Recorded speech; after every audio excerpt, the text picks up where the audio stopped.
Assalamualaikum warahmatullahi wabarakatuh. Selamat siang, good afternoon, the honorable Mr. and Madam speakers, distinguished guests, and ladies and gentlemen. Perkenalkan, nama saya Endira Harahap, dan saya yang akan menjadi moderator pada diskusi kita hari ini. Dalam kesempatan kali ini, kita akan memiliki diskusi yang luar biasa dari panelis terkemuka, dan yang saya yakini akan memperkaya wawasan dan pengetahuan kita mengenai tema seminar series hari ini, yaitu Leveraging Technology to Enhance Client Relationship. Sebelum kita mulai diskusi, izinkan saya untuk memperkenalkan para panelis satu persatu. Let me introduce our panelists for today. Yang pertama, first ada Ibu Upi Trisdalewati CWM. Selamat siang Ibu Upi Trisdalewati CWM. Terima kasih, selamat siang Mbak Indira. Beliau adalah Senior Vice President Retail Product Delivery and Fraud Bank Mandiri. Ibu Upi memiliki pengalaman lebih dari 15 tahun di perbankan. Beliau mengenyam pendidikan di Universitas Indonesia dan juga memiliki gelar Master of Information System dari Monash University. Selamat datang Ibu Upi dan terima kasih atas waktunya.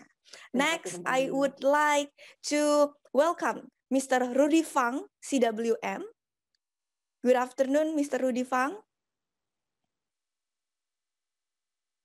Baik, he is the Chief Marketing Officer MSI PT Ltd Singapore. Mr. Fang experiences coming from numerous big banks in the world, such as Citibank, Standard Chartered, and Bank Danamon. And from IT companies also, and now set up his well-known own business in Singapore. Mr. Fang also a trainer, business consultant, business coach, and serial entrepreneur. Welcome, Mr. Fang, and thank you for your time. Next, I would like to welcome Mr. Elia Wenger. He is a pre-sales and technical consultant of Crealogic Singapore. Welcome, Elia. Good afternoon. Hello, everyone. Good afternoon. Right. Mr. Wenger began his professional career as a technical consultant and a Scrum Master, helping banks to achieve their digital ambition. He is the customer satisfaction expert and familiar with European and Asian market. Welcome, Elia, and thank you for your time. Next, I would like to welcome Mr. Jovin Shen. He is a senior partner manager of Crealogic Singapore. Good afternoon, Mr. Shen. Hi, good afternoon. Thank you. Yeah, Mr. Shen has nearly 20 years experience in financial industry. He is an expert in wealth, brokerage, and fintech with long history in enhancing digital offerings. Welcome, Jovin, and thank you for your time. Thank you. Ya, dan yang kelima, ada Ibu Desi Savitrimasi CWM. Selamat siang Ibu Desi. Selamat siang semua.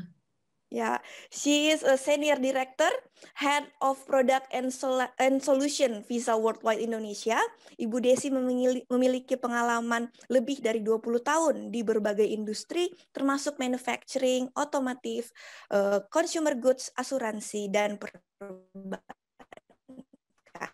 Ibu Desi mengenyam pendidikan Master in Purdue University in Industrial Engineering and Industrial and System Engineering di University of Southern California. Selamat datang Ibu Desi dan terima kasih atas waktunya.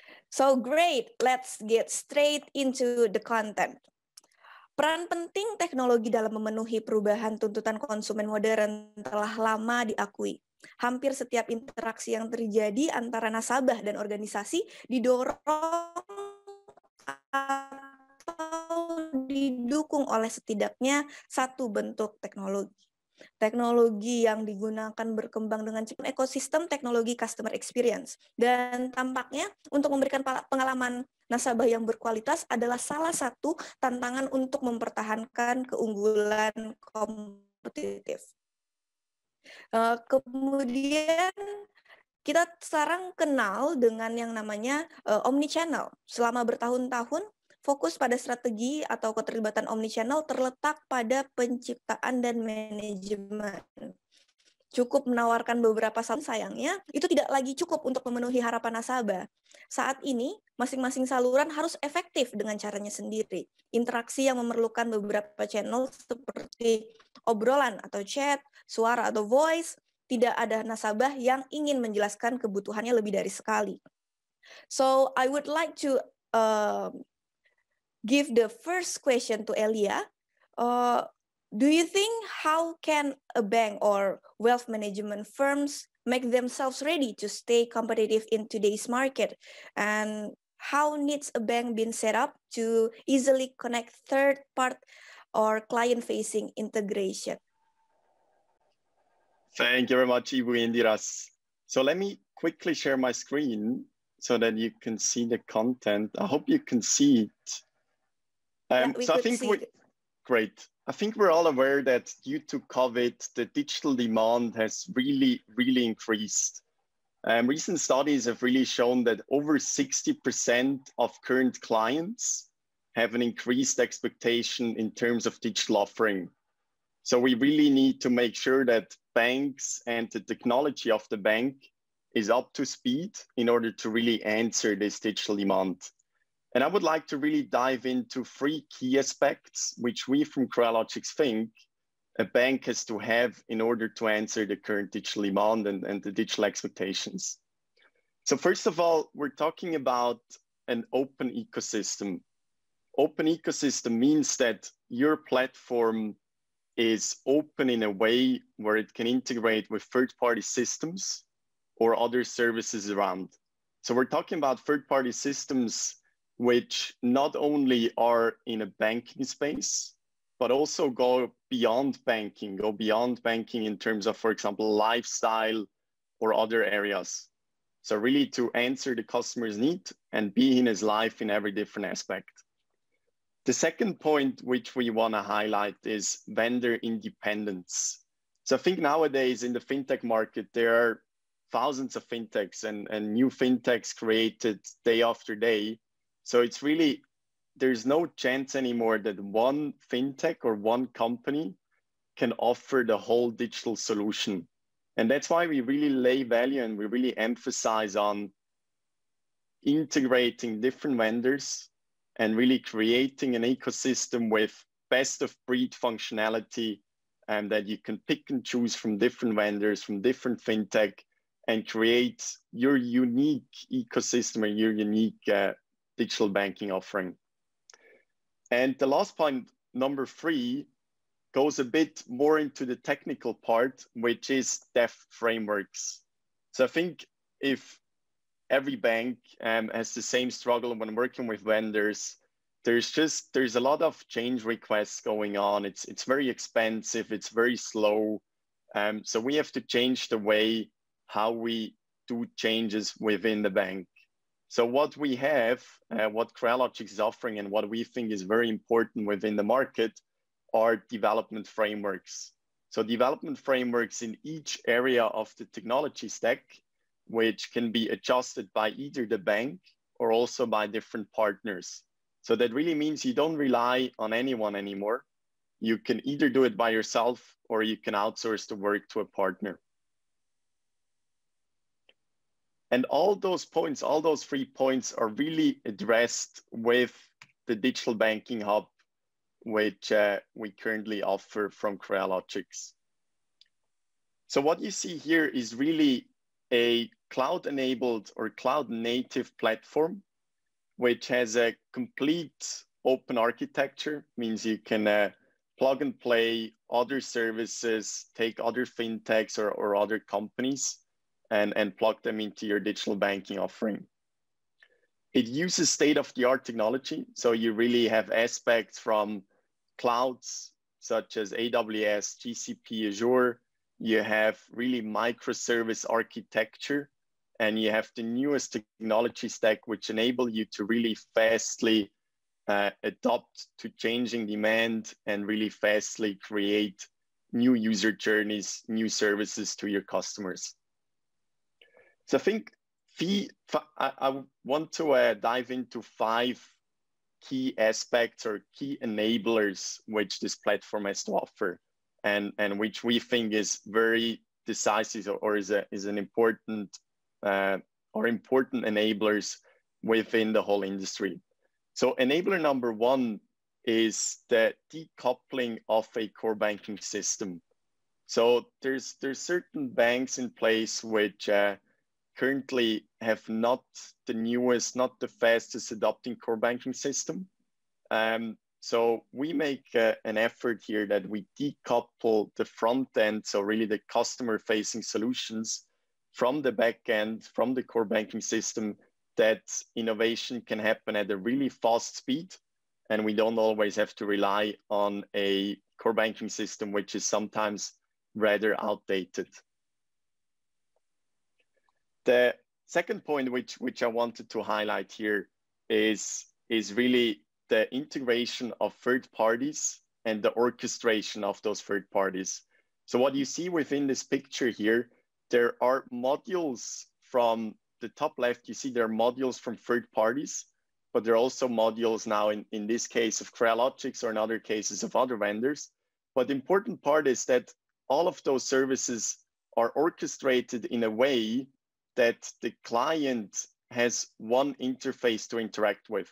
So you see we have third-party systems and Crealogic system in that case, which are under one hood, under one digital banking front end, which really offers one interface for the customer and one point of interaction in a unified design. And the last point, one of the last enablers, which is really important nowadays and is coming up more and more with open banking regulations and open banking procedures. So this would be the APIs. I think APIs are already now within technology used pretty much everywhere. But the problem as of now is that APIs are just not that well managed or not that well documented that they can be consumed by third parties or by other systems. So that's why within our offering, and we think this should also be placed in other offerings, is we offer out of the box an API management and an API store which can be used by the bank. An API management really enables basically the education of those APIs to the developers or to the third parties. So within the API management, you have a clear overview, what APIs are available, how are they used, and how can someone else start with those APIs. Then the second point, we have the API store. Now the API store, this is, if you look at offerings, for example, Google Maps, a lot of apps are integrating Google Maps in order to offer localization services. And these localization services are actually consumed with using an API of Google Maps. And if you use it at a very low amount, I mean, if you don't have a lot of users, Google Maps is actually offering this service for free. But if you use this API really in a commercial aspect or on a commercial level, Google Maps will charge you based on an API store. So the more you actually use their localization services, the more they will charge you. And such an aspect can actually also happen within banking. So if we take an example that a customer maybe has different accounts, different portfolios, different investments with different banks, but he would really like to see one aggregated view where he has an overview of all his net worth and all his wealth. So what banks could do is banks could offer APIs to expose those portfolios or those accounts and actually charge a third-party provider, such an aggregator, charge this aggregator, which takes the data all together and offer an aggregated view. So the API store is really something which is not seen in banking that often yet, but we expect that this will really be, within the coming years, be a big topic. Thank you very much. Excellent. Thank you so much, Elia. Jadi, so I would explain more in bahasa, if you don't mind. Sure. Yeah. Ada 3 highlights ya yang disampaikan oleh Elia. Ada namanya ekosistem terbuka or open ecosystem. Ekosistem terbuka memiliki bukan cuman banking biasa, namun juga lebih dari itu, termasuk ke dalam lifestyle customers. Vendor independence. Crealogics memberikan integrasi sistem yang dapat digunakan untuk berbagai layanan. Dan yang terakhir ada framework yang dapat dikembangkan or develops framework yang bisa digunakan secara mudah dan dapat di-adjust oleh bank maupun third party sesuai dengan kebutuhannya. Kemudian yang menarik sekali dari penjelasan Elia, adanya digital hub. Ya, digital hub perusahaan di bank akan memiliki perfect strategic fit. Ya, kalau tadi Elia sudah menjelaskan tentang API. API ini mungkin memang kita bicaranya secara kontekstual di perbankan. Ini adalah cara untuk memodernisasi secara bertahap. Dan ada juga namanya core banking agnostic. Menarik juga bagaimana ternyata Crealogics menciptakan ekosistem seperti ini sehingga sistem perbankan akan semakin mudah beradaptasi dengan perkembangan waktu. Thank you, Elia.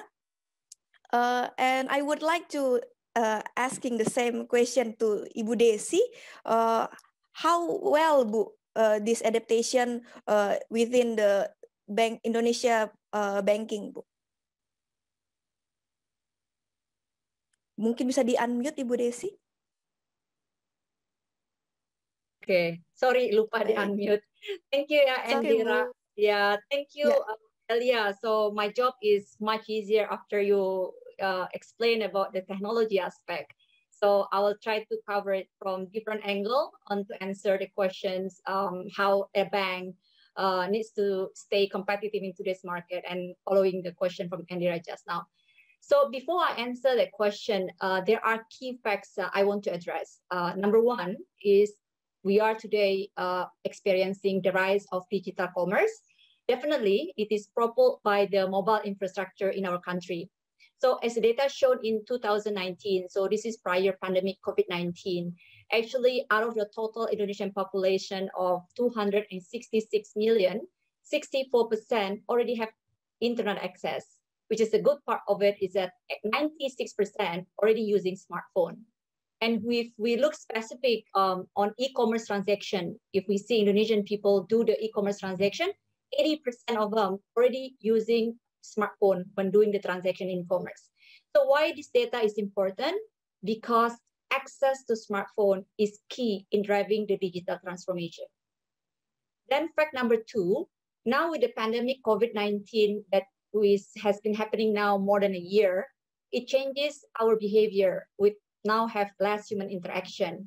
So this speed up even more the digital adoption in the way we live in. And fact number three, the growth of fintech. Yeah, we cannot ignore. The fintech provides solutions that address customer pain point through speed, seamless. They have better UI UX for servicing customer needs. They are being backed up by IT resources that are nimble, as opposed to the bank that we already know. Yeah, so making it as a threat for the conventional banks. So based on those facts, bank must transform. There is no other way, and need to adopt the new technology to stay competitive. Good that we have seen many banks are already in the process of digital transformation, whether for retail business, including for our wealth management, as well as for the commercial solution. But very important to note, bank must address customers' demand to create solution that is at speed, seamless, and secure. So first, in order to be able to do this, bank need to upgrade the infrastructure in order to be able to onboard as well as to service and also to engage customer digitally. And this also has to be done in real time. So the question is, would bank need to develop themselves the infrastructure, or the option is to collaborate with third-party or technology provider in developing the system infrastructure? So that is part of it, that Crealogics having the a solution that can support the bank. Because investment cost to adopt the technology for a bank is huge if a bank wants to develop themselves. I see many of the banks in the country want to develop things themselves, but this is the era that need to look at the best way to provide a solution at more efficient and still deliver the same result. So this about the investment and flexibility to trigger a bank to collaborate with third party. For instance, we are talking about just now developing API connectivity. To us, API in today's environment is a must. Yeah, with this API connectivity, it will enable real-time transaction for any interface that bank will have with other third party as required in the future, as what explained by Elia just now. Secondly, in order to stay competitive, banks need to relook and review at the risk appetites on whether they want to embrace and include the new product innovations or new instruments that actually are arising now from the digital economy, which we did not see it before. So whether you want to embrace them, these new instruments into the bank wealth management product suite. For example, P2P. P2P is offering a great return on investment or digital currency that attract many of our wealth management customers nowadays. So just like mutual funds, there are a variety of P2P out there. So if a bank wants to include this kind of new products, new instruments into the bank's portfolio of wealth management portfolio, so bank need to do a proper due diligence. But it's something banks should open up their risk appetite and see whether these new instruments coming out of digital economy, they need to embrace, whether they need to put it into their portfolio for customers to choose.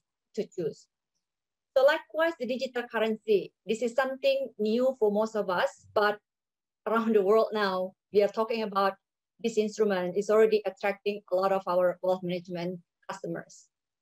The third is to make bank ready and stay competitive in today's market. It's about the staff. The staff must also be ready for the new adoption of this digital transformation and proactively take part. There's often insecure feeling among staff that foresee that technology, the more technology involvement, they're afraid the role is no longer needed. This fear is natural, but as CWM, we must stay positive and optimistic. Remember, technology needs human touch. So what we need to do as CWM? First, we need to keep ourselves updated with the new product innovations presented by this digital economy. This will help us in managing the relationship with the customers. CWM staff must also be guided with the customer segmentation approach. As we all know, wealth management customers are not a homogeneous group. In the old days, bank dissect the wealth management customer based on AUM, and then we evolved to add risk profile. Given the advancement of education and technology now, I would say we should add digital savviness in the criteria as well. For instance, for those customers that are already savvy, let them do their own transaction digitally.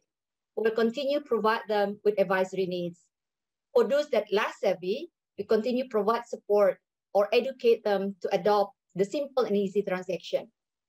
In short, just like anything else in the world, CWM is also experiencing a disruption. We need to adapt to the changes and be part of the changes. How this digital experience can help CWM to stay more focused on the product offerings based on customer needs and profile and drive more revenues to the bank. Thank you. I hand it over back to Indira. Very well, thank you Ibu Desi. Jadi menarik sekali ya jawaban dari Ibu Desi untuk melengkapi tadi penjelasan dari Elia tentang bagaimana sih sekarang bank ini teknologinya seperti apa sih. Jadi Ibu Desi menjelaskan bahwa saat ini penetrasi internet di masyarakat itu ternyata sudah sangat tinggi, sudah sangat convenience dengan adanya smartphone. Jadi penetrasi digital ke masyarakat semakin mudah. Juga kita lihat dengan banyaknya perdagangan elektronik atau e-commerce semakin banyak digunakan di masyarakat luas. Sehingga bank mau tidak mau harus bertransformasi digital, termasuk juga di dalamnya wealth management industry. Untuk dapat melakukan hal ini, bank ini harus berkembang cepat ya, harus berkembang dengan baik dan tapi juga harus efisien. Nah, bagaimana ini dilakukan? Tadi Bu Desi juga sempat menyinggung bahwa penjelasan dari Elia tentang Creologics ini akan sangat membantu bank untuk mulai beradaptasi digital. Jadi mereka juga berpindah, tapi tetap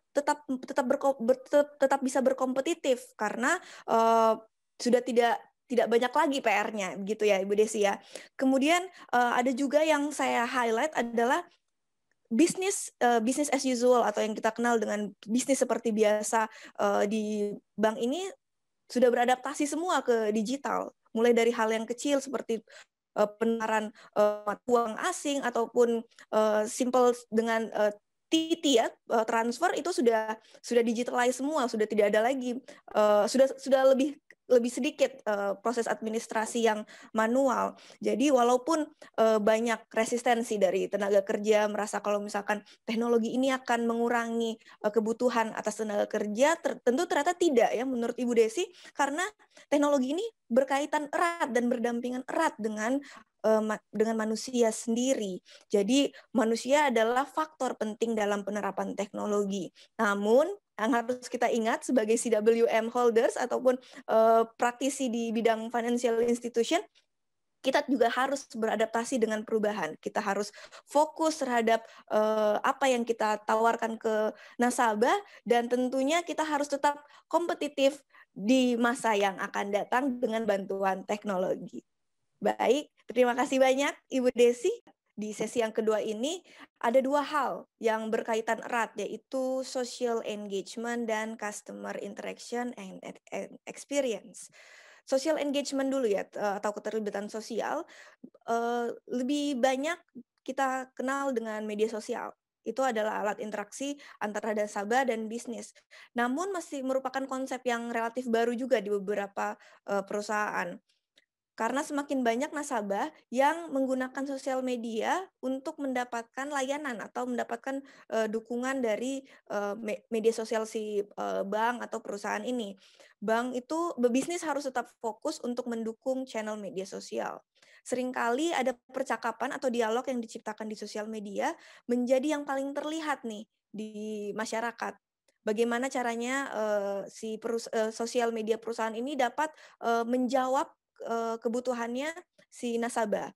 Baik, sebagian besar organisasi bahkan tidak punya sumber daya yang cukup untuk mengalokasikan orang-orang tertentu ke dalam channel-channel media sosial ini. Yang kedua adalah tentang personalization of individual interaction and experiences. Pengalaman yang dipersonalisasi ya, atau kita sebutnya personalized custom, harus menjadi tujuan bagi organisasi manapun, terlepas dari industri ataupun ukurannya. Namun, memberikan pengalaman yang dipersonalisasi kepada setiap nasabah itu sangat menantang, terutama di beberapa channel dan pada berbagai tahap dalam customer journey. Transformasi digital telah meningkatkan kompleksitas, memberikan keterlibatan kontekstual, tetapi menciptakan peluang baru untuk menawarkan pengalaman yang dipersonalisasi dan diharapkan oleh nasabah. So my question to Ibu Upik, ya, how to leverage technology for a better customer experience, Bu? Thank you for question, Indira. So I'm talking about the customer social media first because it's like a two side of coin. So people now tends to complain or asking for service not directly to the bank. So they decided if they have problem with the bank, they will, or the customer institution, they will go to social media and put some bad experience into the social media. And for that, the bank and the institution should have specific unit or tools to be able to capture all of the complaint from the social media. For example, in Bank Mandiri, we have a centralized customer communication, and we have the tools that be equipped with the artificial intelligence. So this artificial intelligence will be inside. There will be some keyword, the bad word and the positive word about the company. So when people post many information multiple times in the social media about the bank, so the communication center will pick up the information and will do accordingly to handle this information. We can either contact the customer directly to help them with the problem, or we can also create some specific campaign or giving them some specific advertisement about the problem that the customer facing. We can also turn back this bad experience from the customer into a positive one if we can handle this complaint properly. For example, we have experienced that someone put the complaint into the TikTok platform about the service, the bad service that they acquired from the company, and then later on we can solve the problem, and they put another good response as a response for the helping that we have for this customer. We can also help using this interaction to improve the better experience for the customer, including the digital platform. As you can see here from the Korealogic, they have multiple API that can connect between the social media platform and also to the other company that provide services. Now people still thinking about maybe the wealth management customer still would like to be served by the priority bankers face-to-face. But actually, the customer is already shifting. The more and more customer now become quite young and also digital savvy.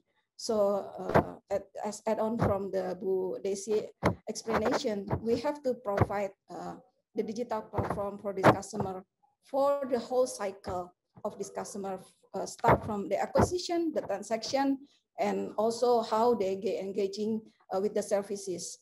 We can use also the chatbot or the live chat with the priority banking, so the customer can do the transaction very fast without losing any opportunity, because the price of the investment could be changed anytime. So the digital platform will help them to do anything on the fingertip without any help.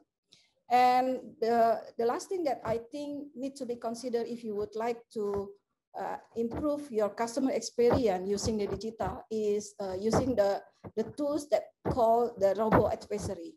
This is quite common now for the wealth management business, which are giving the specific information or the specific advisory for investment for the specific customer, because everyone has different amount of money, have different goals for their life. But this robo advisory will give you the best solution, the best investment that you can do on your own during the digital. So if you would like to consider to implement the digital platform for your wealth management business, I think those two chatbot and also robo advisory, you should consider into involving them into this into your system.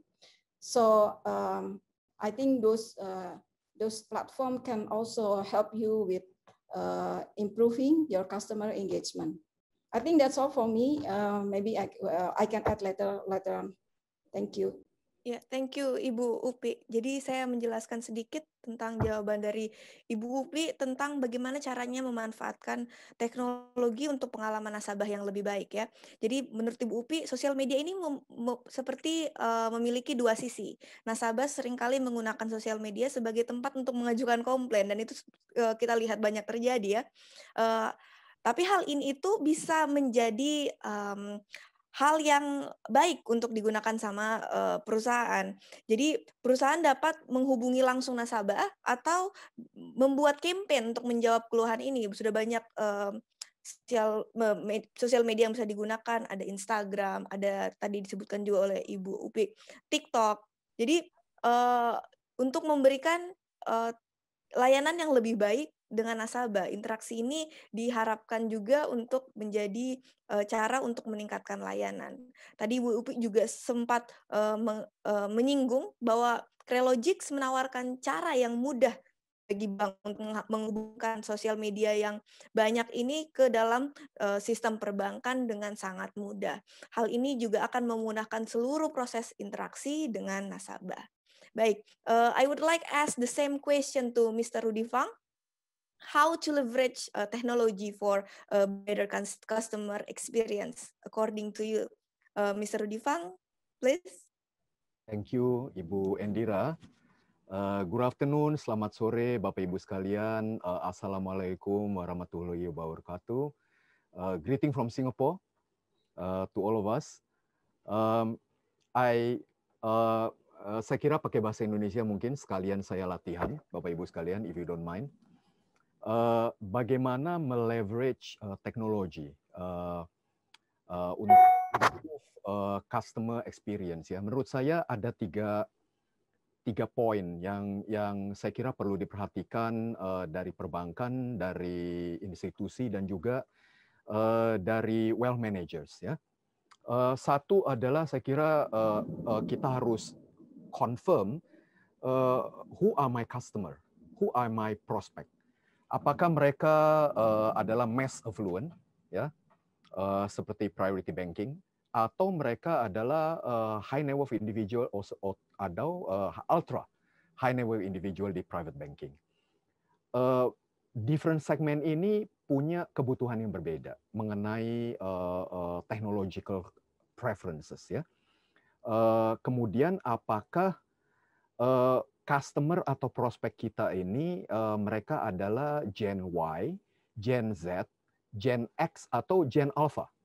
Karena preference untuk teknologi juga berbeda. Nah, kalau kita bicara mengenai teknologi, as we know ada spektrum ya, dari yang namanya high tech sampai low tech, yang namanya high touch sampai low touch. Nah, saya kira itu nomor satu yang perlu kita perhatikan dulu ya. Nah, yang kedua adalah where are these people, where are these customers or my prospect di dalam journey mereka di dalam wealth management ya. Kalau Bapak Ibu yang mengikuti CWM courses, saya kira sangat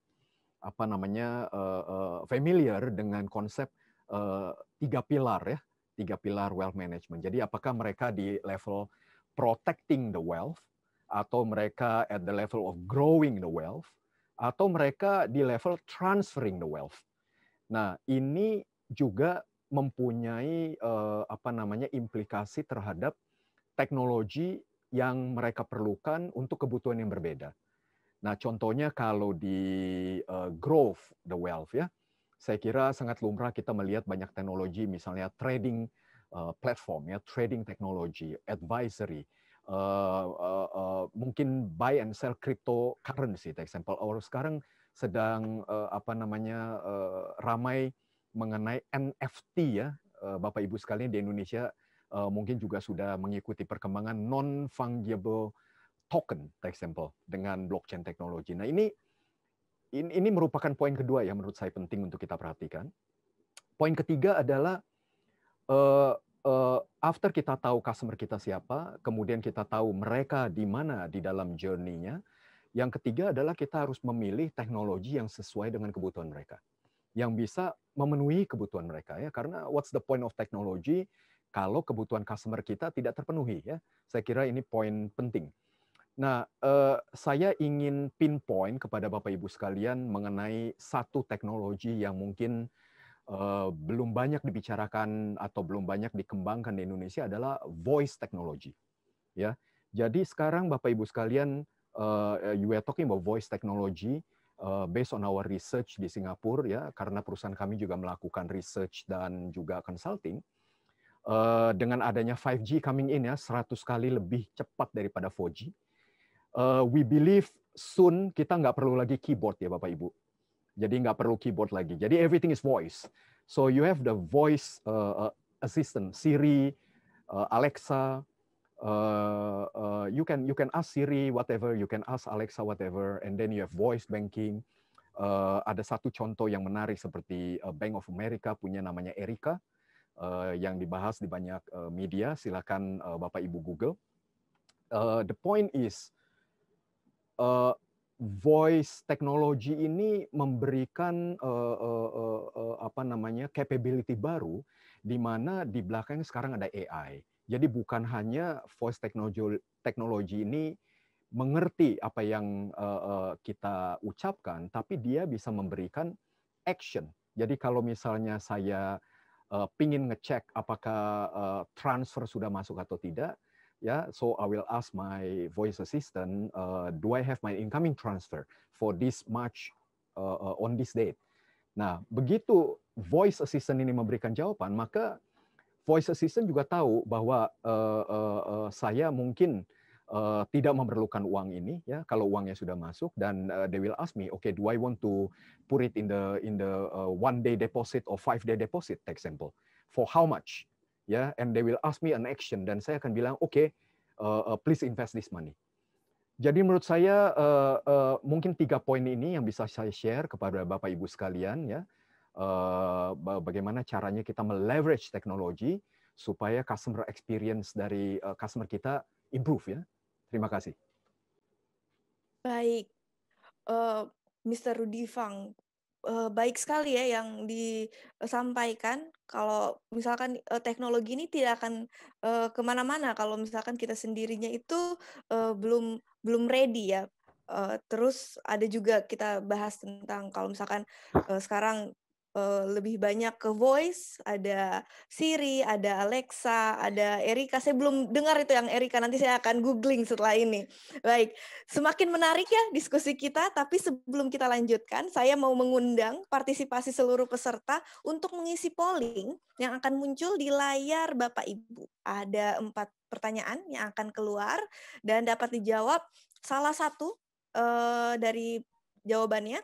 Baik, mari kita sama-sama menjawab pertanyaan yang pertama. Bisa ditampilkan pollingnya. Baik, nomor 1.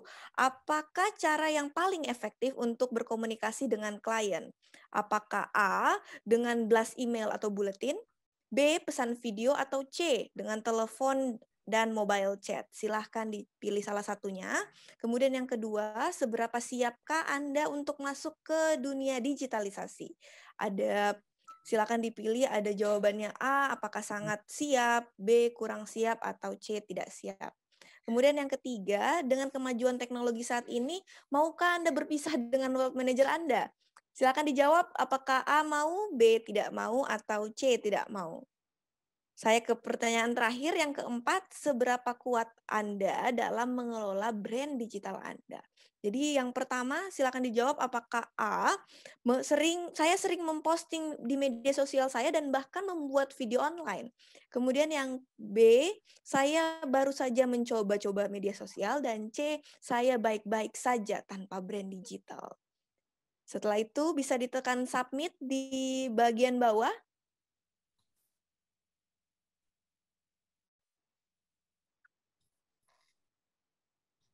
Oke. Kita akan lanjutkan lagi diskusi kita dan di sesi yang ketiga, dan juga kita akan bahas hasil polling. Baik, kita masuk ke sesi yang ketiga. Di sesi yang ketiga ini saya akan berdiskusi tentang what next and how to enhance client relationship. Engaging customers and creating deep relationship with them is a key tenet to any tech company and industry. To accomplish this lofty goal, it is important to know who and where our customer is, their preferences, and much more. Each and every customer touch point is an opportunity to capture information that can help build relationship. Technology solutions are imperative for gathering, maintaining, and utilizing this vital customer data to its fullest as such intelligent customer relationship manager, or we know as CRM, loyalty management, and data management. Customer data is one of the most valuable commodities for any organization. However, such data is only valuable to an organization if it can be used to attract and retain loyal customers. This is where many businesses fall short. Often, organizations do a fine job of gathering customer data but fail to use it as its fullest, often because that data is overwhelming, poorly organized, outdated, or inaccessible to those who need it the most. So my question to Jovin, how did COVID-19 accelerate the digital adaptation? What kind of trends do you currently see in the market? And how can banks or wealth management firms leverage on this to enhance the client relationship? Sure. Thank you very much. Look, it's going to be hard to top what Ibu Desi and Ibu Upik had already said. after I heard their talk, it's almost, I don't think I need to say anything more because they hit it right on the head. But I do have some slides here just to allow the guests to understand where we are today. And so if I can share that with you.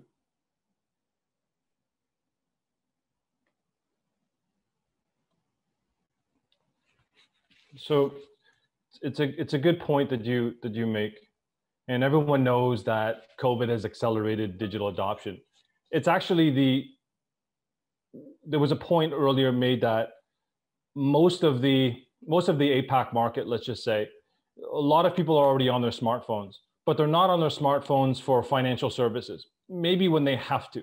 I need to make a payment, check if I got paid, whatever it may be, basic necessities. Actually, the only thing that they're doing differently is they're not going to the machine or they're not going to the branch. Other than that, they're still desensitized to the product or to the app itself. But with COVID, it's accelerated that because you actually, for the financial services or the banking community or the insurance community, this is their dream. Unfortunately, it happened during COVID, where adoption is actually forced upon the user. So you actually have a tremendous opportunity, but with opportunity, it creates a problem as well. You now have people piling into your app, willing to use it because they can't see their wealth advisor, or maybe they're not in the right segment. But what do you do with that time or that moment that your customer is now on your digital doorstep? What you do is actually most important right now. So speed to understanding what your customer wants, and then reacting and changing if you got the message incorrect. So I think Ibu Desi said it, a lot of institutions spend so much time thinking about things, planning things, they don't test enough. And you have this great big transformation, and then it's possible you get it wrong. So right now you're seeing a huge multiple increase in terms of engagement. Engagement simply means people are logging in to their apps more, they're entering more transactions, buying more funds. That's not really engagement, that's utilitarian. They're on their apps now looking for more information. And what's more important, even from a compliance standpoint, is that there's a lot of more messages, whether secure or otherwise, that the customers are reaching out to their advisors, their RM, or whomever, requesting specific financial transactions through Line, through WeChat, through WhatsApp. And sometimes this is actually not proper behavior unless it's secured and approved. So these things are actually happening. How do you take that as an opportunity for the customer and for the bank, and to be able to create that experience that people actually want? So, and mimic what the other, I guess, retail apps are doing. And that's what they're doing very, very well, is they're creating experience. Experience means you're basically buying the attention of your customer or your prospective customer, and then ultimately the loyalty. So it doesn't matter which consulting firm you look at, it's no longer about the product. Everything is about, especially for wealth, it's really about creating the right digital experience, but then adding the human aspect to it in order to create the experience that your customer demands. Absolutely, the customer should have some form of self-servicing aspect, especially the younger generation. But when they want somebody, it's just like an insurance claim. When I need you the most, you need to be there. And I think that's where wealth really needs to start catching their stride, especially since in the ASEAN market, where wealth at the mass affluent to affluent level is the fastest growing segment, you're going to see more segmentation between clients. The ability or having the digital tools to be able to respond to your customers and to be able to be proactive with your customers faster is of utmost importance. And so we focus all these around three main pillars, and that's on the hybrid advice. Hybrid advice, we talked about it earlier on. It's having the right digital tools, the right orchestration, but then also having the human behind that when needed. Touch points. It's very common within wealth that you really only hear from your advisor maybe once a year, if you're lucky, twice a year, and it's usually to sell a product. And after reviewing countless bank annual reports, I can't say it enough. Every bank says they want to be the customer's number one option. We want to be the customers, if you've heard this before, the trusted advisor, go through all the reports. They all say the same thing. How do you do that without leveraging technology and being able to scale that human touch? And that's why hybrid device is so important. And then now hyper-personalization, to simplify that, is really making this financial experience about your customer. I'm sure there's 200 people on the line right now. How many people still receive physical mail or messages or SMS or emails from their bank about products that have nothing to do with them? That in alone is a problem. And so I think with the right data, the leveraging the right data and understanding your client, it's not that hard to really offer a personalized experience for the customer. We go back to the point where people spend too much time thinking about personalization of the experience rather than testing and speed. And then lastly, it's about creating that ecosystem of experiences or lifestyle applications that your customer already uses. Because if you've earned the right to their attention, you're now adding and you're slowly getting them to migrate all of their time because they see value into logging into this digital experience that you've created for them. And so quickly, just as deep dive, what is hybrid servicing? I just mentioned it really. It's leveraging, it's the extension. So having the right digital tools as an extension to your advisor. Really, what does that mean to earn the right to be the trusted advisor? Constant touch points. Every touch point shouldn't be about a product sale. That in and of itself gets your customers to desensitize. So leveraging the tools, leveraging the data, and creating that experience, but using that human to do these activities is really what is going to create that special experience, especially in the wealth segment, where people want that human touch. I think that it's too easy to say that people want something that's digital. They want digital because it's convenient for them, but they want access to someone when they need it. And I think with offering the right services and the right digital ecosystem, banks are able to do that. And from a personalization perspective, make it relevant. Nothing is worse to a customer than talking about, it's almost like if you're in a room, a networking room, and all you do is talk about yourself rather than listen to what your new friend wants to say. Networking is all about listening to what the other person is interested in and being interested. And if you don't personalize that experience with the data, then banks and insurance companies that don't adopt and don't change will never get out of the product sale approach. And then they'll end up losing to the neobanks who are adopting these products or these services at a very, very fast pace. And then finally, we mentioned earlier on, whether it's P2P, travel, lifestyle, food, you know it. Grab does a phenomenal job with their app. There's a long way to go, but they're moving in the right direction. There's all these shopping type apps, Shopee, etc. So all of this can be, once things are more open, granted, can be brought into one ecosystem and orchestrated so that the customer has really one super app that they can go to. And I think that's very possible within the financial services industry. And we haven't talked about this, and we're sorry to as a product plug here.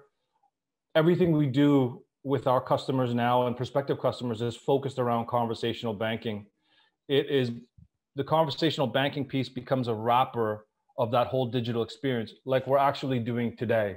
So distance is no longer an issue.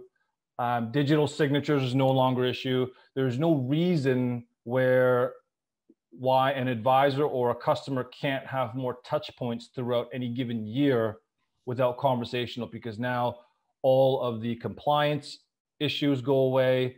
There's better servicing. There's more personal product suggestions. It allows the customer to reach out when he or she needs to either customer service or directly to the RM. So we're binding this whole experience to what we call conversational banking, that is designed and is actually perfect for the unfortunate COVID situation that we're in today. And that's my piece. Thank you. Yeah, thank you, Jovin. sangat menarik sekali ya yang disampaikan oleh Jovin. Kalau misalkan COVID-19 ini bukan hanya mempercepat adaptasi digital, tapi kita menjadi paksaan bagi semua nasabah untuk beralih ke digital karena tidak ada opsi lain.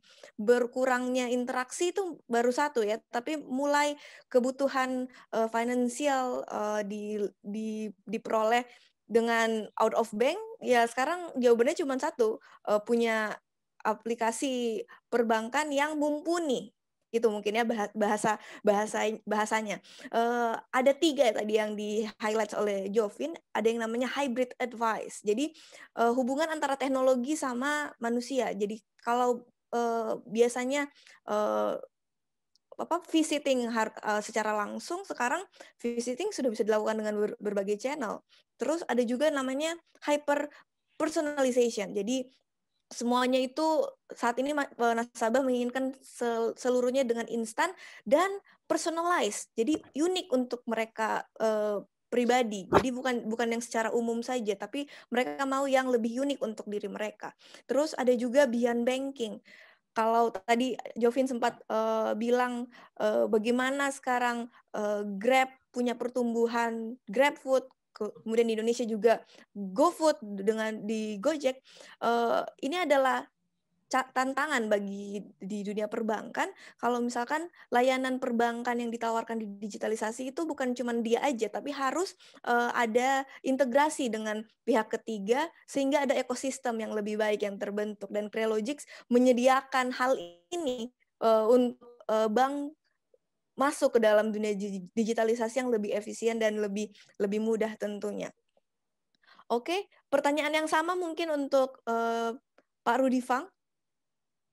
Bagaimana akselerasi COVID-19? Mungkin kita bicara bukan cuma di Indonesia dan Singapura, bukan cuma di Indonesia tapi juga di Singapura. Dan bagaimana sih sekarang kondisi leverage enhance client relationship? Silakan Pak Rudi Fang. Terima kasih, Bu Endira. Bapak Ibu sekalian, kalau kita melihat COVID-19 effect on wealth management technology, it's very easy. Bapak Ibu silakan Google wealth management technology forecast ya. Put COVID and non-COVID. Yang akan Bapak Ibu dapatkan itu ada beberapa hal yang it is in the world globally ya. As I mentioned earlier, voice is a lot. Jadi everything is about voice technology.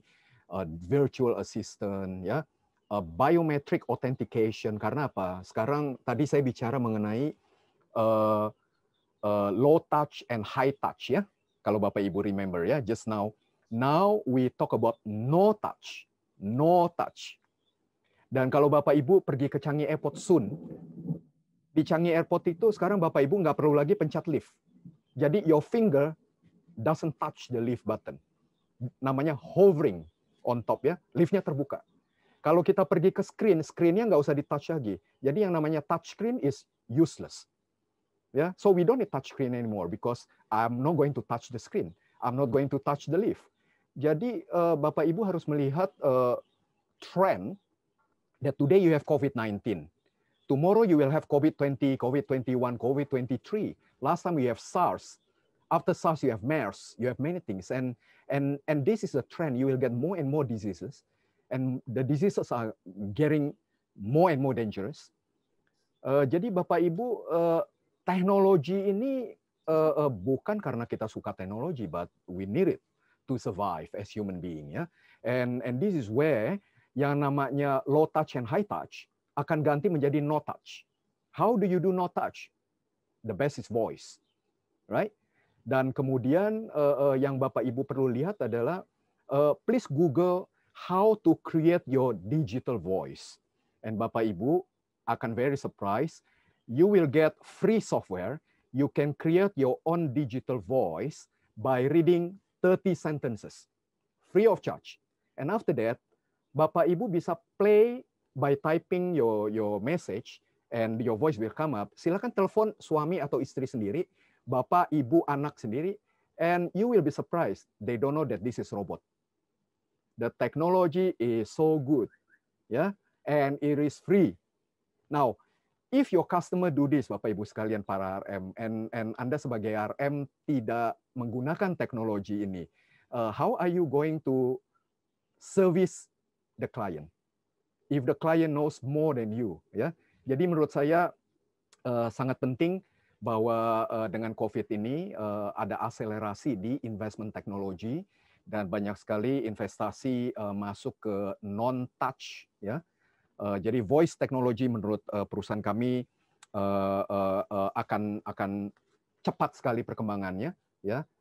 Jadi anything that you do today, we don't want to touch anything. I don't need keyboard, I don't need touch screen, I just need my voice. Ya. Thank you Bapak Ibu sekalian. Luar biasa Pak Rudifang. Saya sudah punya 3 PR ini untuk googling. Ada Erika, kemudian ada perbandingan bagaimana teknologi digunakan sebelum COVID dan setelah COVID. Ternyata sekarang sudah bukan low touch tapi sudah no touch ya, semuanya sudah no touch. Di mall-mall di Jakarta juga seperti itu, seperti apa? Sekarang semuanya sudah tinggal no touch. Jadi untuk safety bersama. Menarik sekali diskusi kita hari ini. Tapi sebelum saya lanjut lagi dengan diskusi, saya seperti yang saya sudah janjikan, kalau kita akan membahas hasil polling ya, yang telah kita lakukan pada sesi kedua, mari kita sama-sama lihat hasilnya. Wah, yang pertama, apakah cara yang paling efektif untuk berkomunikasi dengan klien? Ternyata jawaban tertinggi adalah menggunakan telepon atau mobile chat sebanyak 78%. Yang kedua, melalui pesan video 20%, dan yang paling bawah 16% melalui blast email atau buletin. Oke, baik. Yang kedua, seberapa siap Anda untuk masuk ke dalam dunia digitalisasi? Wah, 85% bilang sangat siap ya. Seperti yang tadi Bu Desi sudah sampaikan, penetrasi internet di masyarakat saat ini sudah maksimal ya.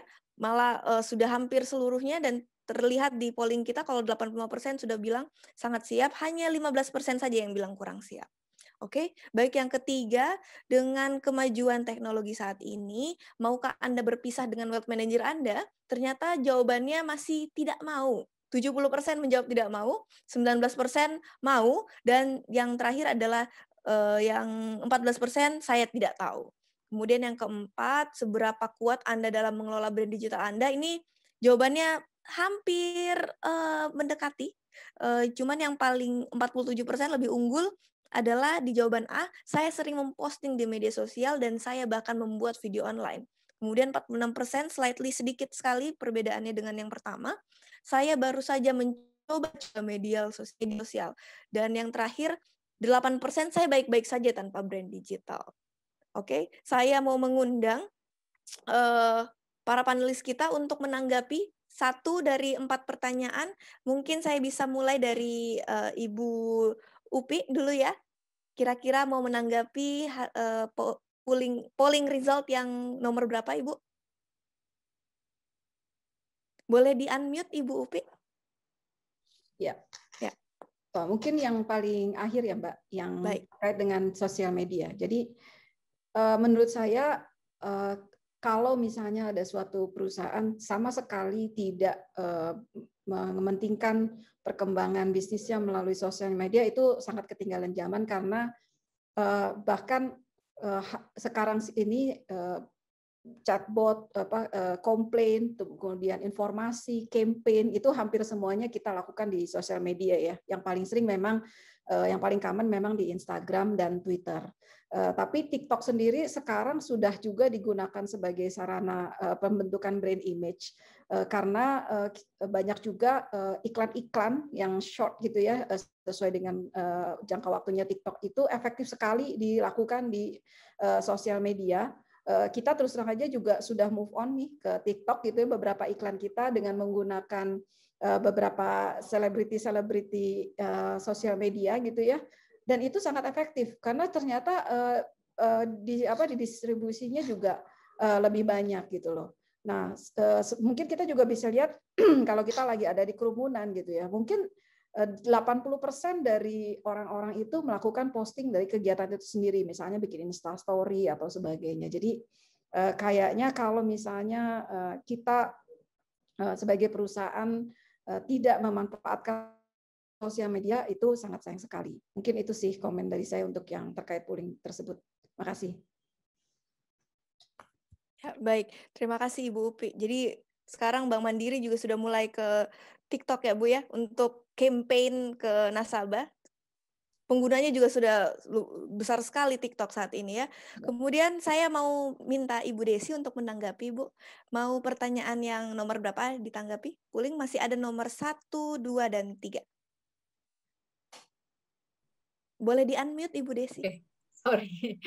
Ya, Ya, kelihatannya paling gampang jawab nomor 2 bagi saya, karena saya sangat setuju ya. Pertanyaannya adalah apakah kita siap ya untuk dunia digital ini, dan hampir semua tadi siap. Karena memang kondisi ini adalah sebenarnya siap nggak siap harus siap. Ya, nggak ada pilihan nggak siap sebenarnya. The condition that we are today demand us to change. Ya, everybody, apakah itu wealth managers, all of us, even the way we live in today, right? And tadi Pak Rudi bilang, dulu kita masih suka touch, sekarang udah no touch ya Pak ya. Tadi masih low, high touch, sekarang juga udah no touch. Nah, kalau kebetulan saya di Visa nih, saya lagi promoting campaign of product contactless gitu ya. So even the cards that normally we hand over to cashier, so we are already moving into contactless. So that no touch things, right? So again, the way we live in is change. Kalau we can visualize, and this is not just us, ya, this is across generation. Whether it is apalagi yang generation Z, they are already in that aspect. If you have kids yang in the generation Z, they less talking. They're really using mobile everywhere, right? So I think the answer to that question, I agree that it has to be, we have to be ready. Ready nggak ready, harus ready. Gitu Mbak Indira. Thank you. Iya, nyemplung aja Bu ya gitu ya. Nah. Baik, mungkin yang terakhir Pak Rudi Fang mau menanggapi, saya masih ada punya 2 slot, ada nomor 1 dan nomor 3. Kira-kira Pak Rudi Fang mau menjawab yang mana? Terima kasih. Saya lupa nomornya, nggak bisa lihat. Oke, baik-baik. Saya bisa bacakan ya mungkin. Yang ingin berpisah dengan RM tadi nomor berapa Mbak? Oke, itu nomor 3 ya Pak ya. Okay, dengan kemajuan teknologi saat ini, maukah Anda berpisah dengan RM Anda? I think that's a sensitive question ya untuk all of us di industri. Dan berdasarkan pengalaman kita di Singapura, bahkan di Central Asia, our company is moving ke Central Asia seperti Uzbekistan, Kazakhstan, Kyrgyzstan, etc. Bapak Ibu RM akan surprise ya, yang namanya teknologi ini cepat sekali merambah di seluruh dunia. Ya, yang hari ini 3G saya kira udah jarang sekali negara yang 3G. 4G, of course everybody on 4G. 5G yang 100 kali lebih cepat dari 4G sudah banyak di negara. Di Singapura kalau kita nggak terhambat dengan COVID, half of Singapore is already 5G. Dan kalau kita bicara mengenai apakah saya sebagai wealth customer, ya saya sebagai klien, perlu nggak sih RM hari ini dengan teknologi ini dan juga dengan COVID ya? Do I want to touch my RM or do I want my RM to touch me ya Bu Desi ya? Probably not ya. Jadi pertanyaan itu menurut saya penting bahwa dengan teknologi ini Bapak Ibu RM dan para pelaku di wealth management, your customers are global customers. People who have money have a lot of information and money is borderless. Jadi Bapak Ibu jangan hanya membatasi diri dengan Indonesia. Yang namanya orang kaya di Indonesia itu duitnya udah di mana-mana kecuali di Indonesia, betul ya? Jadi duitnya adanya di luar Indonesia, bukan di Indonesia. Nah, and your competitor bukan lagi sesama RM di Indonesia, tapi your competitor adalah RM di Singapura, di Vietnam, di Kambodia, di Kazakhstan, di Zurich, di Geneva. Jadi Bapak Ibu sekalian, and last one, your competitor sekarang bukan lagi robo advisor, tapi namanya voice advisor. Jadi Bapak Ibu sekalian, this is a big question for all of us ya, dan juga di CWMA saya juga ikut mengajar di modul 7 untuk digitalization. Saya selalu remind all of us that technology is moving very fast and too fast. Dan kalau kita sebagai pelaku industri tidak ready, we will be gone. Jadi Bapak Ibu sekalian, pertanyaan yang di-pooling itu menurut saya sangat penting ya. Pertanyaannya bukan do I like it or not, tapi do I have a choice? Do I have a choice? I may not have choice. Dalam hal COVID, I don't have a choice. I like to meet my RM, but I have a choice. I don't have a choice. So you either do the transaction with me over voice, or thank you, bye-bye, I will move to other bank. Ya, thank you Bu Endira. Ya, terima kasih Pak Rudy Fang. Luar biasa ya. Kalau nggak bisa jawab ya berarti siap-siap kehilangan klien, RM-RM kita yang tidak bisa beradaptasi. Luar biasa. Ini sesuatu yang benar-benar hit my head gini Pak. Luar biasa. Oke. Baik, Bapak Ibu, kita sudah memasuki sesi tanya jawab. Sudah ada 4 pertanyaan yang telah dipilih oleh panitia dan dijawab oleh para panelis. Kita akan coba jawab 2 pertanyaan terlebih dahulu pada sesi pertama ini dan 2 pertanyaan lainnya di sesi berikutnya. Jadi yang pertama, saya sudah punya pertanyaannya dari Ibu Ida Rumondang. Dan ini minta dijawab oleh Elia and Jovin. So Elia and Jovin, you will answer this question. Ibu Ida would like to know whether voice technology can be as safe as the current use technology. Elia and Jovin, you may answer the question. Elia, you want to take this? Sure, can do. So, I mean, what we see now is that, for example, providers like Amazon or providers like Google, they're coming up with voice authentication, so that you're literally you're able to, for example, in a call center, you're able to say your name, and with voice you will be authenticated. Researchers have shown that as of now, it's not as secure as, for example, a Touch ID or a Face ID. But it really, researchers say that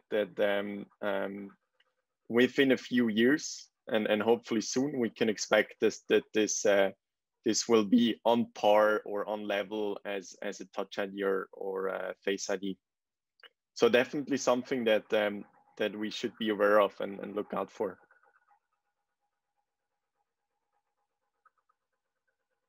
Great. Jovin, would you like to add some more? And to echo what Leah was saying, if we're talking about safe, then I think it's still too premature. There's still better or more secure options out there versus using your voice. I think that can, as of now, probably easily more manipulated than your thumb or your face. Great, thank you Elia and Jovin. Berikutnya saya akan berlanjut ke pertanyaan nomor 2. Ada dari Yosua Palti Hutapea yang akan dijawab oleh Pak Rudy Fang. Selamat sore Pak Rudy Fang. Menurut pengalaman digitalisasi di Singapura, apakah peran Priority Banking Officer jauh berkurang atau tetap ada? Silakan Pak Rudy Fang dijawab. Terima kasih Bu Endira dan terima kasih atas pertanyaannya itu Pak Yosua ya.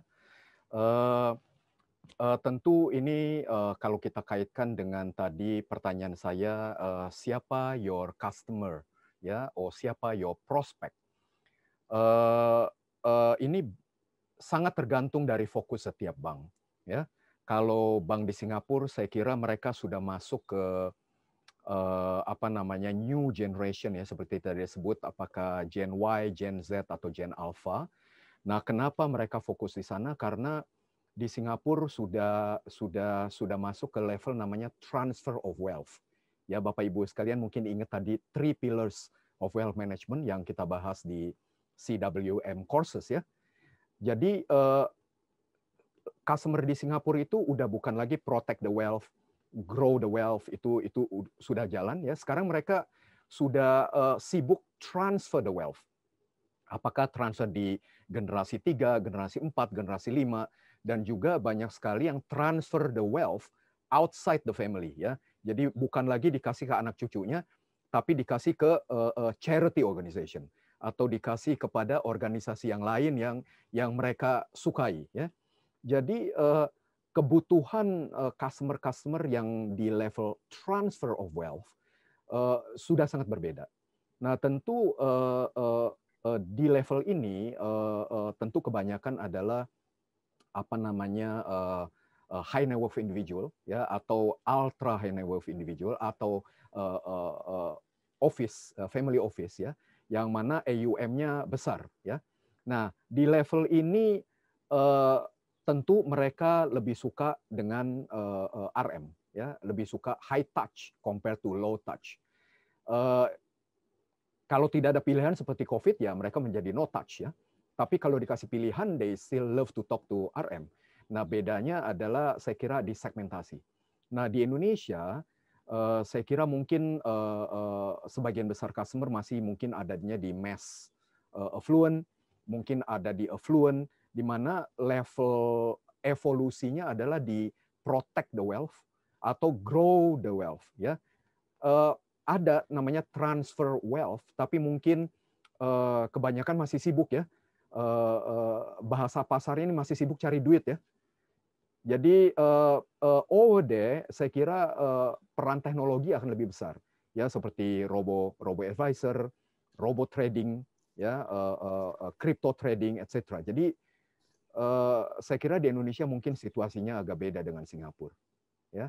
Tapi pesan saya adalah bahwa teknologi ini bukan one fits all, tapi tergantung dari who is my customer and where are they in their journey, in their wealth journey, in their evolution gitu ya. Jadi kita mesti try to customize. Ya, thank you. Baik, terima kasih Pak Rudifang. Untuk Ibu Ida dan Pak Yosua, semoga Pak Jovin Elia dan Pak Rudifang menjawab pertanyaan Bapak Ibu. Baik, Bapak Ibu, kita sudah memasuki sesi tanya jawab yang kedua. Ada 2 pertanyaan lagi yang telah terpilih oleh dan akan dijawab oleh para panelis. Saya akan bacakan pertanyaan yang ketiga dari Ibu Dwi Indriasari. Menurut para panelis, apakah kita akan tetap membutuhkan peran wealth manager di masa depan? Mengingat saat ini semua fungsi advisory wealth management juga sudah mulai tergantikan dengan platform digital seperti robo advisory. Selain itu juga saat ini sudah sangat mudah mengakses berbagai informasi yang dibutuhkan dalam membuat keputusan keuangan atau financial decision. Saya mungkin tanya ke Ibu Desi dulu ya. Bagaimana Ibu Desi untuk menjawab pertanyaan dari Ibu Dwi? Oke, terima kasih Andira. Hai Ibu Dwi, jangan khawatir. Menurut saya, seperti saya bilang tadi, meskipun teknologi sudah berkembang sejauh ini, tapi ingat bahwa in everything of technology there is human touch. So kita kembali kepada segmentasi yang tadi Pak Rudi juga sebutkan of our customers ya, our wealth management customers itu bukanlah satu tipe yang sama. Our wealth management customers itu ada grupnya sangat bervariasi ya. Ada segmen yang mungkin kita berdasarkan tingkat savviness of technology. Ya, selama ini kan kita membuat segmentasi berdasarkan AUM, risk profile. Dengan kondisi saat ini dengan sudah sangat berkembang, kita harus tambahkan lagi segmentasinya, ditambahkan lagi dengan kriteria tingkat savviness of technology of our customers. Jadi kalau customer-nya memang sudah savvy, jadi peran kita lebih kepada advisory saja ya. Let them do the technology more if that's what they convenient with. But there's a lot of our customers, right? Misalnya kita pegang 100 customer. Mungkin 10 orang pertama itu high savviness with technology. So let them do the transaction, but we continue provide the advisory yang lebih dalam kepada customer tersebut. So then we look into different segment. Dengan begitu, again, peran wealth management jangan khawatir. Yang paling penting adalah sebagai wealth managers, kita harus keep updated dengan knowledge yang ada di market, dengan adanya digital economy, rising of new instruments juga. Jadi kitanya sendiri harus keep updated. Kalau enggak, customer kita nanya, digital currency, cryptocurrency, itu gimana ya? We have to know how to respond. Jadi, begitu juga banyak loh, saya pengalaman sendiri ya kalau manage P2P. I think many people are taking so negative of P2P because, but actually a lot of wealth customers are investing in P2P because there are a variety of it. So we need as a wealth managers to also understand the dynamic of P2P because we know it's providing high return. Kalau profile customer kita looking into high return, there are a safe part of the P2P as well that we can recommend the customers. Jadi again, fungsi kita sebagai wealth managers, even so with this condition, kita evolve dengan adanya perkembangan teknologi tersebut. Begitu, Indira. Ya, baik, luar biasa Ibu Desi. Jadi wealth manager ini bukan sesuatu yang mengancam ya, tapi ini adalah opportunity kita untuk menjadi wealth manager yang lebih kompeten dan lebih dibutuhkan oleh masyarakat modern ke depannya. Baik, yang pertanyaan terakhir ya dari Bapak Amin Makmur. Kegiatan seperti apa yang mesti kita sampaikan dalam komunikasi dengan nasabah melalui media sosial agar menarik dan menimbulkan kesan positif untuk meningkatkan hubungan? Saya mungkin akan minta Ibu Upi untuk menjawab pertanyaan yang dari Pak Amin Makmur. Silahkan Ibu Upi. Terima kasih Mbak Indira. Terima kasih pertanyaannya Pak Amin. Kalau kita melihat dari respon yang biasanya kita dapat dari sosial media, Mbak, yang paling common kita sampaikan di sosial media itu biasanya yang terkait dengan campaign. Campaign artinya, oh ada diskon di sana, ada diskon di sini, itu di sosial media cepat sekali. Dan biasanya mereka, apalagi kalau misalnya ternyata sangat bagus gitu ya campaign-nya, kita punya pengalaman kemarin dengan McD gitu, atau dengan pompa bensin Shell gitu ya, kita postnya hanya di sosial media, nggak pakai di koran yang above the line gitu, itu langsung semua masyarakat itu mengetahui dan sampai booming lah gitu ya. Nah itu yang pertama. Yang kedua, yang paling banyak kita sampaikan di sosial media itu adalah how we educate the customer, particularly tentang certain produk yang kita punya. Jadi misalnya nih contoh kita punya satu teknologi produk baru gitu ya, baik itu yang retail atau yang wealth, terus kita sampaikan dengan cara yang santai, yang fun, kita gunakan selebriti sosial media itu juga mudah sekali untuk diabsorb oleh customer itu. Jadi dua hal itu ya, campaign sama edukasi, itu kita lihat yang paling efektif untuk disampaikan melalui sosial media. Kalau untuk customer handling, sebetulnya tidak banyak yang maksudnya komplain ya Mbak ya, tidak banyak yang bisa kita sampaikan di sosial media, tapi beberapa kali kita juga bisa menggunakan untuk membalikan informasi yang kurang pas terkait dengan customer komplain itu menggunakan istilahnya selebritas sosial media, saya juga lupa ya istilahnya. Jadi mereka yang bisa membantu kita untuk menyampaikan bahwa apa yang dikomplainkan oleh customer lainnya itu sebetulnya tidak seperti yang seharusnya. Tapi itu jarang sekali. Kita lebih banyak gunakan memang untuk kampanye dan edukasi. Mungkin dari saya itu, Mbak. Ya. Terima kasih. Baik, Ibu Upi. Istilahnya selebgram, Bu. Dan Selebgram, sekarang ada lagi seleb TikTok. Ya, biasanya mereka kalau kita misalnya sampaikan ini followernya banyak sekali dan itu menjadi multiple ya. Very impactful begitu ya Bu Upi ya. Ya baik. Saya mau tanya di Singapura, bagaimana kondisi di Singapura untuk pertanyaan yang sama Pak dengan Ibu Upi? Ya. Pak Rudy Fang mungkin bisa menjawab dulu. Terima kasih. Ya. Mengenai social media, saya kira Singapura ya sama dengan banyak negara lain dalam hal apa namanya complaints atau dalam hal apa namanya promo ya, yang namanya promo seperti Ibu Upik sebutkan is very viral ya.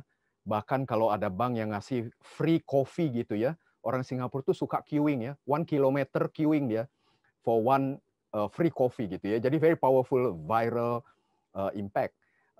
Jadi menurut saya financial institution can use, tapi yang berdasarkan riset kami selama beberapa tahun ini kita sedang apa namanya juga mengedukasi para banker bahwa kita jangan lagi bicara produk, jangan lagi bicara promotion, jangan lagi bicara apa namanya all of this, tapi kita sekarang udah masuk di Singapura namanya educational marketing.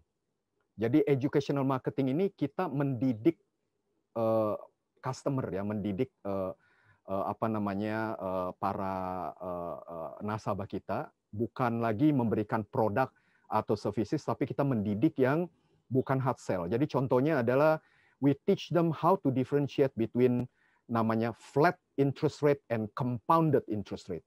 Nah ini kalau Bapak Ibu bikin survei di Indonesia, saya yakin banyak customer yang bingung itu. Apa bedanya flat rate and compounded rate gitu ya? Dan di salah satu sesi lecture saya kita bicara mengenai yang namanya overselling ya. Jadi kita bilang oh ini murah interest rate-nya hanya 1% per bulan gitu ya. Padahal kalau compounded is how much. Jadi customer education juga kita ngajarin adalah take example asset portfolio. Jadi don't put all your eggs in one basket ya. Jadi jangan semuanya dibeliin Bitcoin, for example ya. Oh jangan semuanya dibeliin ori ya. Tapi harus ada namanya portfolio ya. Nah portfolio ini tergantung profilnya customer kan. What is the risk profile ya? And then they will do the asset portfolio according to the profile. Nah jadi di Singapura beberapa tahun ini kita masuk di social media, tapi social medianya tujuannya adalah education ya, jadi bukan lagi produk komplain, jadi fokusnya mungkin sudah berubah karena evolusi di Singapura mungkin lebih cepat ya. Thank you Bu Endira. Baik luar biasa. Ternyata tidak jauh berbeda dengan Indonesia di Singapura. Mungkin I would like to ask Jovin if you have any additional you'd like to mention about the social media interaction with the clients? From social media interaction, or just from a chat platform perspective? So yeah, sure. I think it was brought up earlier on where it might have been Ibu Upik about social media and the power of it in service. From personal experience, when I had to call, I'm not going to name the company, but when I had to call and because I generally had concerns and customer service wasn't really responding to me, and I really didn't have a way of remedying the situation myself either, chatbot or otherwise. And I had to actually go to Twitter and at the company in order for them to actually respond, because now it's out in the open. You have to service me. So it actually gives a lot of power to the customer to have these platforms. I'm not saying that people should air out people's laundry on social media, but if it means holding companies, financial or otherwise, responsible for servicing you, then this is the right direction for this type of platform, and it suits the customer. Obviously, it's got to be used in the proper manner. Just don't start adding the company at all times, but it really holds the company responsible and accountable to service you. And it's irrelevant which segment, whether you're retail, wealth, or private, we all deserve some form of service. And going back to that topic of why digital, this is the only way to help scale a business without hiring 30,000 more people at the bank, which they're never going to do that now in order to service these customers. So I think it's absolutely fantastic for customers of all segments to have different outlets to be able to get their service done. Great, thank you Jovin. Jadi menarik sekali ya tentang sosial media ini dan bagaimana impact-nya terhadap perusahaan. Kita ngomongnya financial institution. Oke, saya akan meminta para panelis untuk mempersiapkan 30 detik closing statement. Yeah, so I would like to ask our panelists to prepare brief closing statement about our discussion today. Baik, Bapak Ibu, kita telah sampai ke sesi konklusi dan saya akan minta pertama Ibu Desi untuk memberikan closing statement. Silakan Ibu Desi. Thank you, Indira. It's an honor for me to be the first who make the closing statement. My closing statement is about change. Change is always difficult to accept and navigate. What we are experiencing now is change with a bigger and wider impact. But change also, as proven in history, time and time again, always presents an opportunity. Advancement of technology is disrupting to almost all aspects of our life, banking and wealth management included. This requires banking and CWM to review its business model entirely, relook of its strategies, remap its infrastructure, and reallocate its resources. Time will tell who survived and who does not. Thank you, Indira. Thank you, Ibu Desi. And next, I would like to Elia. Would you like to share your closing statement? Yeah, thank you very much. So really honored to be part of the webinar. It was really good 1.5 hour session, very valuable content. So thank you for all the panelists as well. Takeaway closing statement from my side is that tech is really moving fast and tech is enabling so many new possibilities. On one hand, what Rudy mentioned, voice banking, but also on the other hand, you have artificial intelligence, machine learning, which is really disrupting the market and, for example, enabling advisors to even have a more tailored recommendation and advice approach. So I think really in terms of the future wealth management segment and private banking is really going to be interesting. And I think we have a lot of catching up to do in the digitalization part, but it will be very exciting and interesting times. Great. Thank you, Elia. And next, Jovin, would you like to share your closing statement? Yeah. First, thank you, everyone. And of course, the participants as well for investing your time into this session.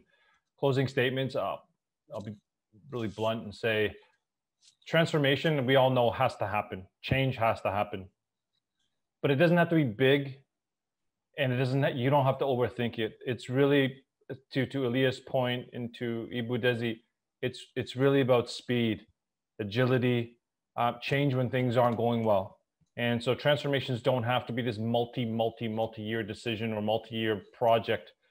Baby steps. I think with all things even in our personal lives, the key to success was the little steps that we took each and every day to make that happen versus this one big New Year's resolution, so to speak.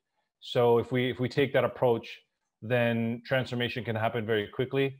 But more importantly, we can provide the right experience that the customers want. Thank you. Yeah, very well, Jovin. Thank you so much. Next, Pak Rudy Fang, would you like to share your closing statement? Thank you, Ibu Indira. Bapak Ibu sekalian, terima kasih atas perhatiannya. Dan sebagai CPD session, saya kira let me just summarize as a takeaway. Jadi nomor satu, saya kira Bapak Ibu sekalian, who is my customer is very important. Apakah Gen Y, Gen Z, Gen Alpha, dan tentu di Indonesia banyak customer macam-macam dan setiap bank mungkin mempunyai fokus yang berbeda.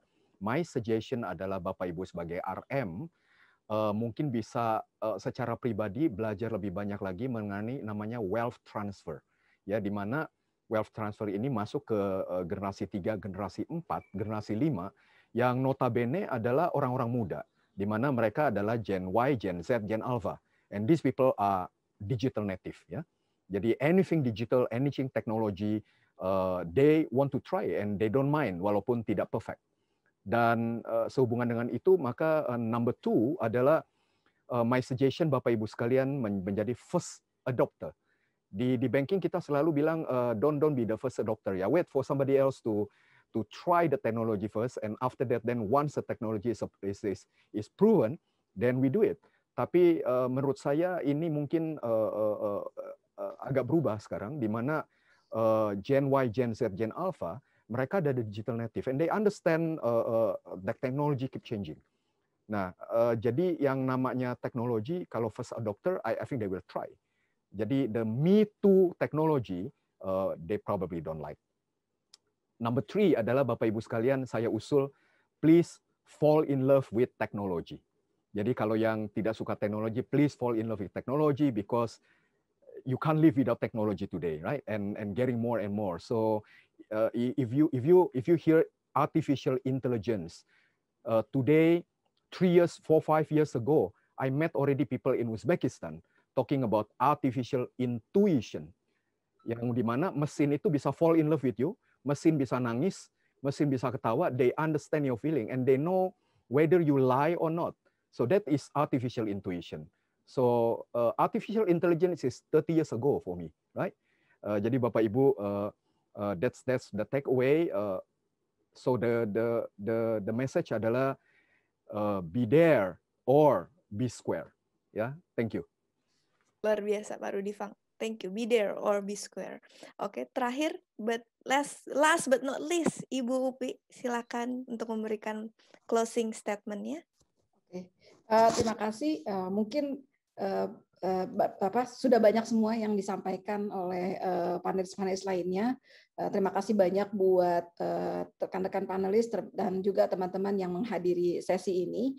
Mungkin saya mau melihatnya dari sedikit yang agak berbeda ya. Kadang-kadang kita terlalu euforia dengan yang namanya digital investment, sehingga bisa dibilang semua orang berlomba-lomba untuk menginvest sebanyak-banyaknya untuk kemajuan teknologi. Tapi tadi seperti yang disampaikan Pak Rudi ya, kita harus ngerti dulu customer kita seperti apa, goals dari perusahaan kita seperti apa, dan ini harus diimplement strategically dan mungkin kalau perlu secara bertahap, sehingga investment yang kita keluarkan untuk digital ini bisa memberikan hasil dan benefit seperti yang diharapkan. Karena kalau misalnya kita menginvest terlalu banyak, sementara kita nggak tahu tujuan akhir kita, akhirnya seperti kita beli Mercy gitu ya, padahal kita cuma mau pergi ke warung gitu ya, mungkin beli sepeda aja cukup, tapi mungkin dengan berjalannya waktu kita sudah makin jauh perjalanannya, at that time kita mungkin bisa beli mobil yang bisa jarak jauh. Jadi implementasi secara lebih strategik,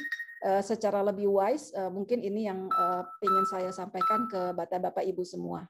Dari saya mungkin itu, Mbak Emira, terima kasih. Ya, terima kasih Ibu Upi. Oke, baik. Bapak Ibu semua, terima kasih para panelis atas diskusi yang sangat menarik dan berbagi pengetahuan pada hari ini. Thank you for your participation as the panelist for today's webinar. Semoga bermanfaat dan saya ucapkan terima kasih juga atas perhatian Bapak Ibu para peserta. Sekali lagi terima kasih Ibu Upi Trisdaliawati CWM, Bapak Mr. Rudifang CWM, thank you very much. Jovin Shen, thank you very much. Kemudian ada Elia Wenger, thank you very much. And Ibu Desi Safitri Masri CWM, terima kasih banyak. Akhir kata, Assalamualaikum warahmatullahi wabarakatuh.